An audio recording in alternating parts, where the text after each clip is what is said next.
আসসালামু আলাইকুম। তাহলে আমাদের এখানে একটা কোশ্চেন দেওয়া আছে যে সেট এ সমান দেওয়া আছে 1 2 3 4 এবং বলছে সেট এ এর প্রকৃত উপসেট কয়টি। আমরা অপশন দেওয়া আছে, এটা আসছে আমাদের ঢাকা বোর্ড 2024 সালে। চলো আমরা একটা সলভ করি।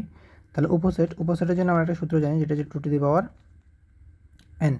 2 টু দি পাওয়ার এন হচ্ছে আমাদের উপসেটের সূত্র। আর যদি প্রকৃত উপসেট বলে তাহলে উপসেট থেকে প্রকৃত উপসেট কী হয়, একটা কম হয়। তাহলে এন মানে কি, এখানে এন মানে হচ্ছে উপাদান সংখ্যা।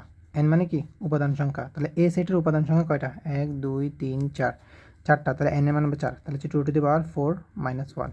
2 টু দি পাওয়ার 4 মানে হচ্ছে 16, 16 থেকে 1 বাদ দেবো, তাহলে আমাদের আনসার হবে কি 15।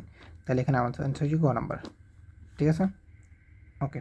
তাহলে আমাদের সূত্রটা অবশ্যই মেমোরাইজ করতে হবে, যেটা হচ্ছে যে 2 to the power N minus 1 প্রকৃত উপসেটের সূত্র। আর যদি শুধু উপসেট বলে তাহলে আমাদের সূত্র হচ্ছে যে 2 টু দি পাওয়ার এন।